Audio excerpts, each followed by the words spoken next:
Welcome in. Sorry about that month of inactivity, I was actually writing a book, so I got a little distracted. But the book is done, I'm back, we're here now, and let's continue talking about the principles of design. Today, we're going to be talking about emphasis.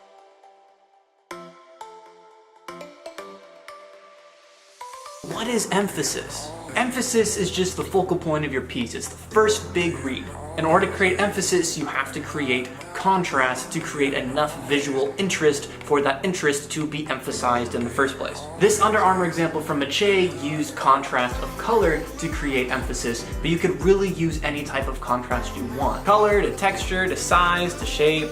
Use enough contrast and that contrast turns to interest and that interest turns to emphasis, kind of like how a Squirtle turns into a Wartortle or turns into a Blastoise. You have to start with your Squirtle. You have to choose the contrast if you want to get the emphasis. Does that make sense? So in Mache's piece, the girl's hair and the shadows for that matter, they also contrast with her skin in the background, but they don't contrast enough in order to give enough interest to create the emphasis of the piece. Her white top, with its contrasting irregular shape, its texture, and its color is the emphasis.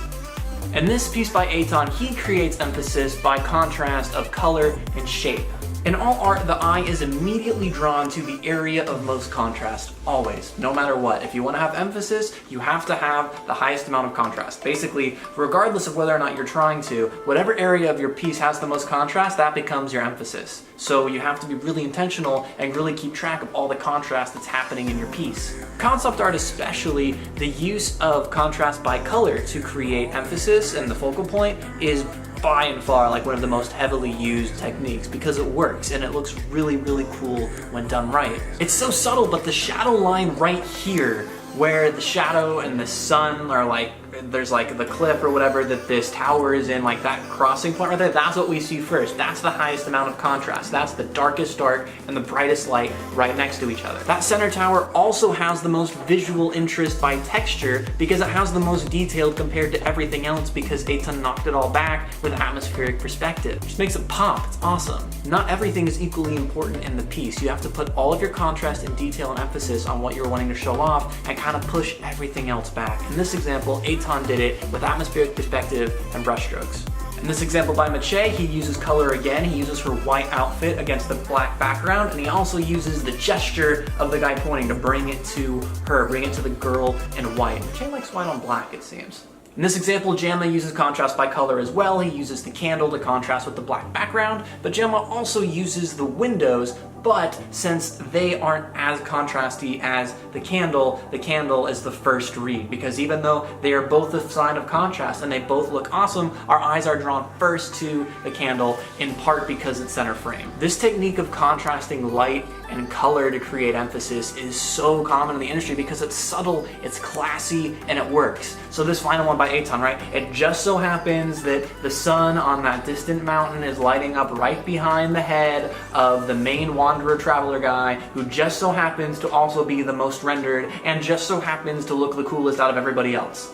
Like, no, it's not coincidence. Eitan did that specifically just so that that guy would pop more and would read.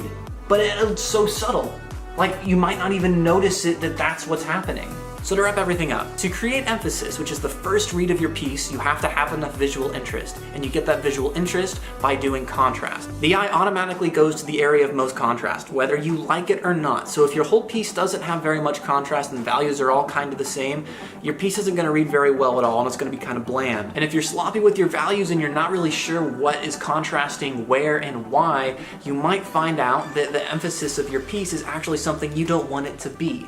You can use any contrast you want to create the emphasis in your piece. You don't have to use contrast by color or contrast by texture in conjunction like Eitan, Jamma, and Mache.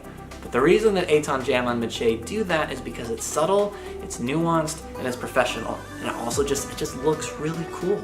So that's the principle of emphasis. Hope this tutorial helped you out. If it did, leave a like and comment below. I'd love to hear your thoughts. Don't forget to subscribe, and I'll see you next time.